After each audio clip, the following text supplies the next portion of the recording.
Greetings, Math 111. This is section 8.3. This is the last new material for exam 3.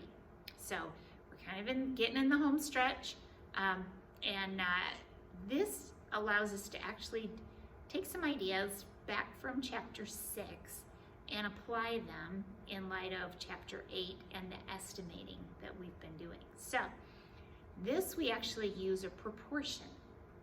For example, I have a bag of 100 M&Ms. If 16 are red in the bag I buy, that's a sample, right? Now it's a sample of one bag, so not a great sample, but a sample that says that 16% of those M&Ms, or 0.16, is my sample proportion, or my p-hat. And then I could create an idea or a range of values of what the proportion of red M&Ms would be in a bag of M&Ms, okay? Sounds yummy. All right, so estimating P. Let's just jump in. So if we're also gonna compute sample sizes as well. So remember, sample sizes are super important. We have to get our hands on what's an appropriate sample size. It costs money to have a bigger sample size, but we have to have enough in order to be successful. All right, so binomial distribution is completely determined by the number of trials n and the probability of p successes on a single trial. So I have little p, right? That's my historical probability. And historical, or what really happened, even if I don't have a way to actually measure that. B-A-B-I-O-I-T. So this is little p. What about p-hat? It is a point estimate. I buy my bag of M&Ms, I count how many red ones, I figure out the percentage, right? So if p-hat is R over N. Remember, R is the number of successes, in this case, red M&M. And N is number in the sample. All right? So it's not totally new concepts. We're going to take those things from 8.1 and 8.2, 8.1 and 8.2, and then apply them to these proportions. So we are also going to talk about large sample methods. Of course, the bigger the sample, the better the information. One of the way we're going to confirm that we have a big enough sample is a simple calculation. So N is how many in the sample, P is that historical probability, or maybe we don't know the real probability, but we'll have an estimate or an idea of what that is. Is that greater than 5? When I multiply N times P, is it greater than 5? N times Q. What is Q? Q is my probability of failure, or the thing I'm not looking for, the not red M&Ms, okay? So N times Q is greater than 5. So what does this do for us? What if there's like one M&M, one red M&M in a bag? Maybe, all right? So maybe it's even less than 1%. I would have to have a whole lot of M&Ms, not a bad plan, huh? A whole lot of M&Ms in order to have a chance of finding a red M&M, right? So the smaller this percentage, or the Q, the bigger the sample size, so I know I can catch that. Okay, so R is number of successes out of N trials. P-hat is R over N. We call that our point estimate. If it's helpful to write that on your formula sheet, now that formula may be back up under chapter 6. So remember, they don't repeat formulas. We have things we have learned throughout the semester, and you know, if it helps to rewrite it under chapter 8, do that for yourself. P-hat is R over N. Q-hat is 1 minus that P-hat, right? So in the case of my red M&Ms, 16 over 100.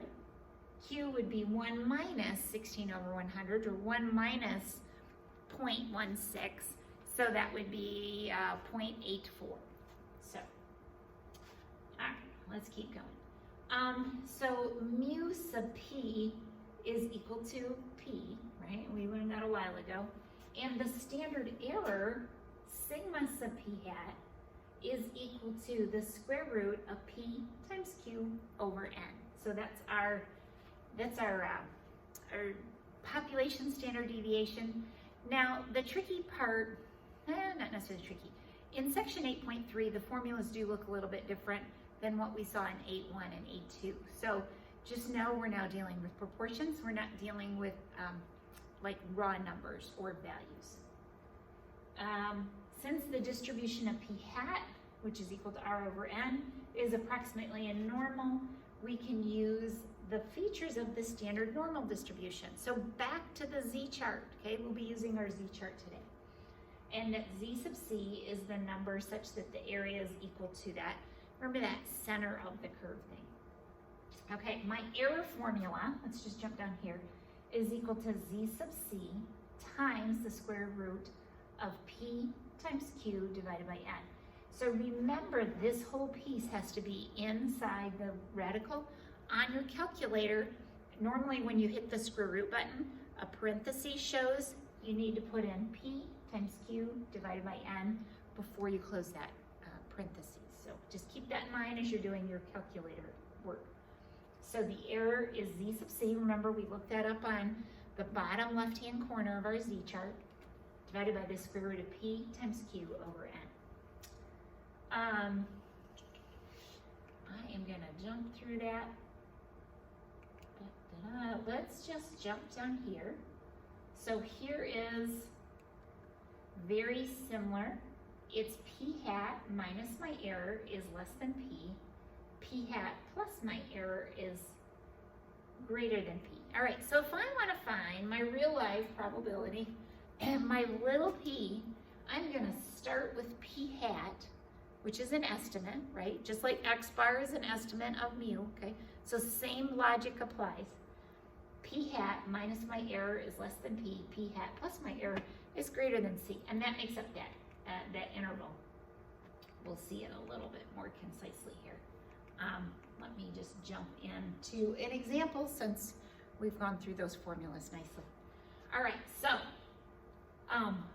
way back when we talked about our flu shot experiment, suppose that 800 students were selected at random from a student body of 20,000 and given shots to prevent a certain type of flu. So N is 800, okay? The 20,000 doesn't really matter because I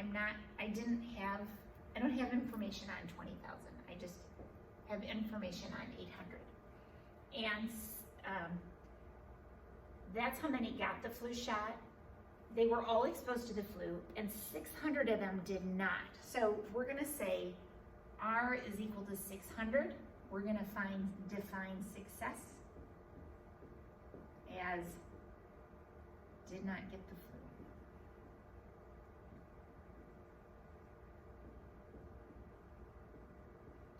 Seems pretty good. Did not get the flu. So let P represent the probability that the shot will be successful for any single student selected at random from the entire population. Q, by the way, is not successful. That means they did get sick.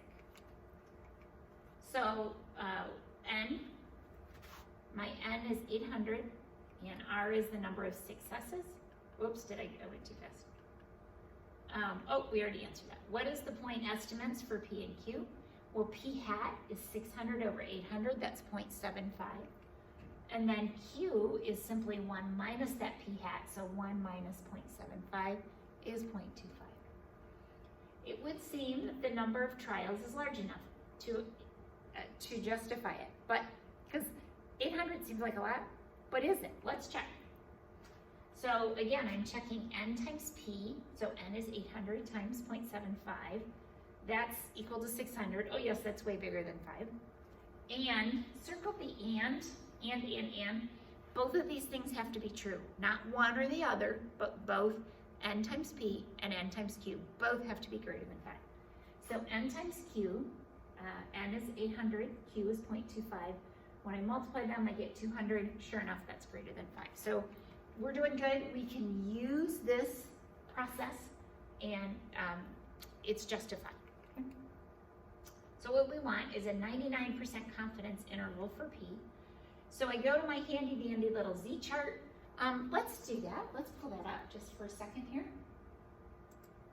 If I go to the bottom right-hand corner, I see that I actually, because of the way I copied it, I wanted it bigger and I put it on a separate page. But it's in the bottom, left-hand corner of your Z chart. And if we looked for 0.95, that's 1.96. 0.98 is 2.33, so forth. So 99% was 2.58. So I take that Z sub C value and I'm gonna put it in here.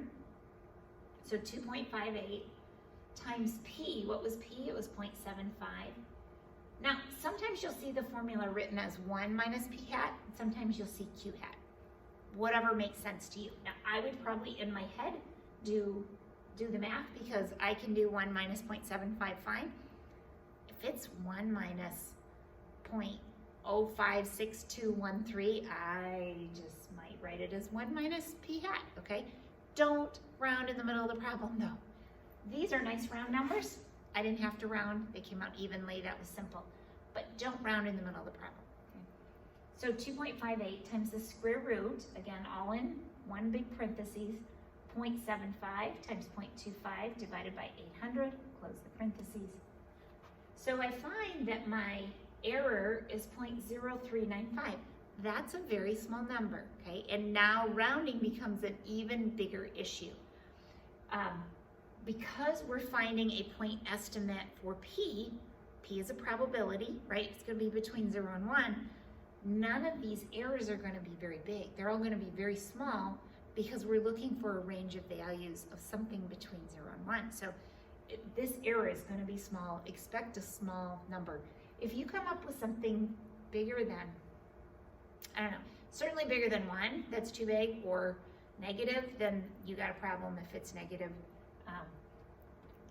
Back up, try it again, kind of reevaluate what you're doing. So here's my confidence interval. Again, to find a range of values for P, I have P hat minus my error and P hat plus my error. This looks very similar to what we're doing with mu. When in section 8.1 and 8.2, we put mu in the center and we start with X bar and we add and subtract the error. In this case, we're finding a range of values for P. So we start with P hat and we subtract and add a value of the error, okay? So let's see, my P hat was 0.75, so that goes in these two positions. Then I'm gonna subtract my error and add it. So somewhere between 0.71 and 0.79. So we can't, from one sample, right? We had one sample, had 800 students, so it was a darn good sample. But we can't say, oh, it's 75% effective, because maybe it is, maybe it isn't. Maybe it was just that year, okay? Maybe it was a tough strain of flu, or maybe a simple, not so tough strain of flu, or you know, they got the flu shot just right, or they didn't get it just right, whatever happened that year. But the real probability is going to be between 71% and 79%, not with a certainty, right? With 99% confidence. So with 99% confidence, somewhere between 71 and 79% is how effective this flu shot really is. All right, so how we would say that in a nice fancy way, we are 99% confident that the probability a flu shot will be effective for a student selected at random is between 0.71 and 0.79. All right, so this is an election year, so there's always going to be polls, and not just political polls, but could be polls on other public opinion. How do we interpret those?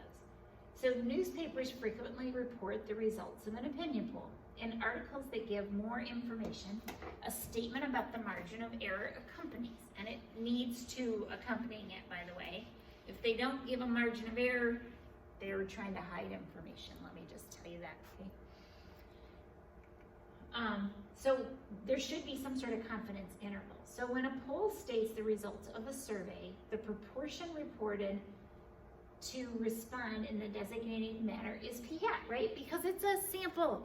One day, I decided to call up 1,000 people and ask them their opinion on subject ABC, right?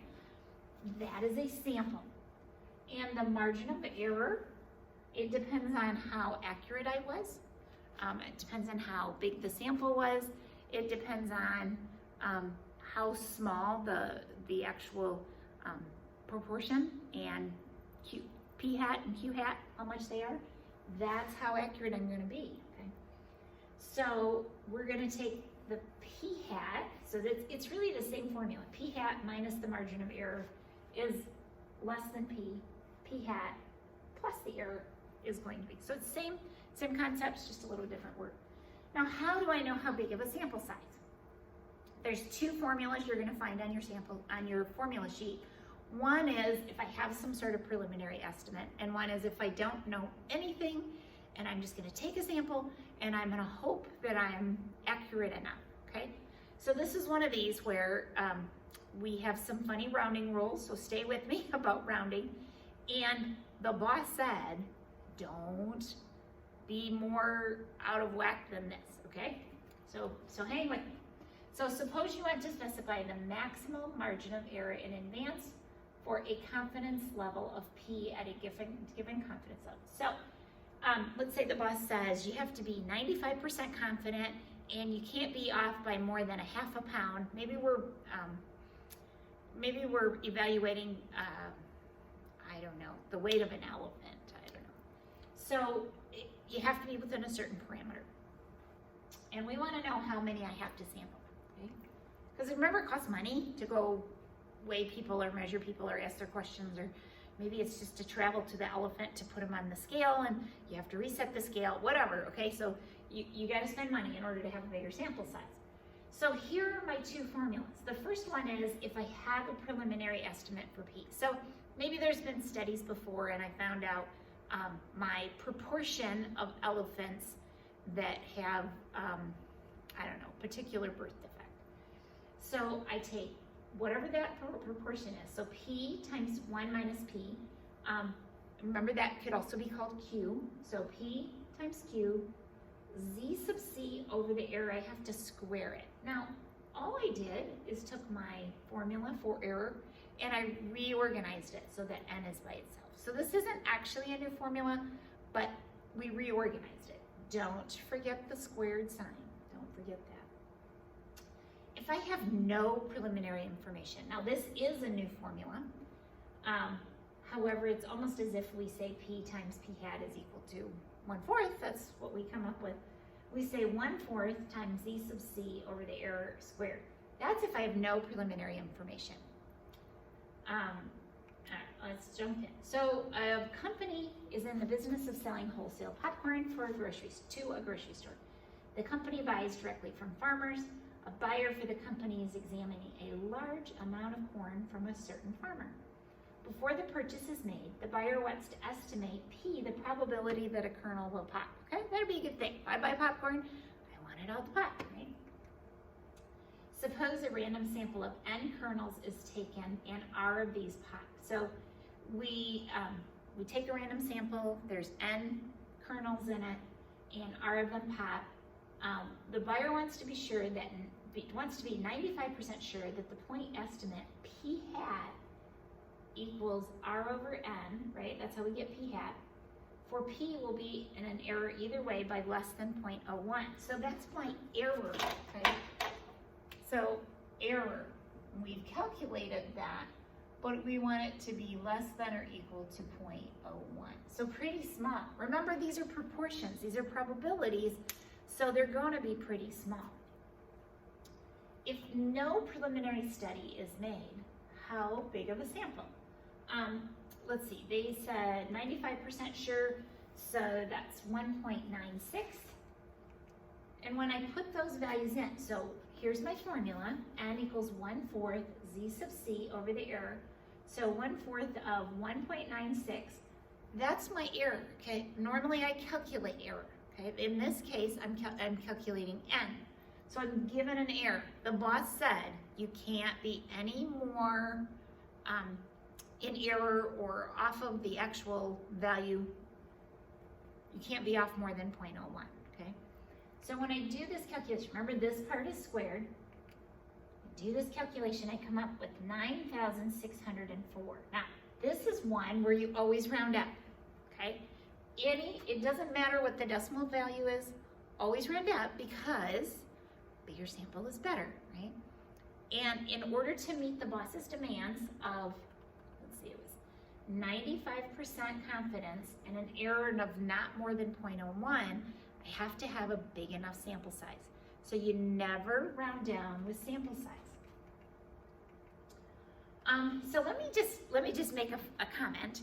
If I were going to find out, if I was going to count out this many kernels of popcorn, would I sit there and go 1, 2, 3? No, I wouldn't do that.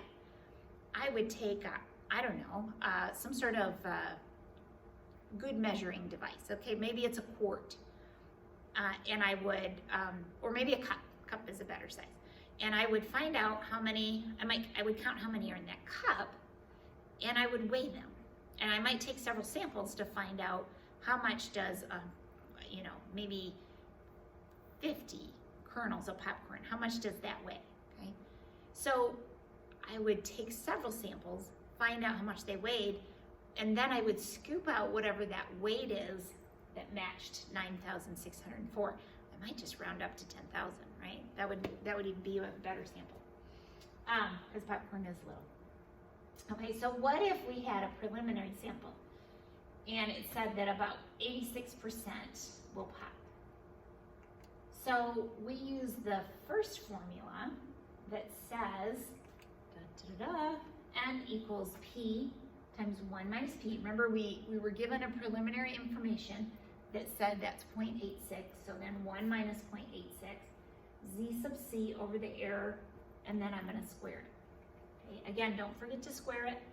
So this time I come up with 4,625.29. Okay, same popcorn we're talking about, but I had some preliminary information. Greatly reduces how much I have to actually sample in order to be accurate. Again, I would always round up. Normal rounding rules, you would not round that up. But I must round up in order to be accurate enough and to have enough confidence. Okay? All right, see you guys next week.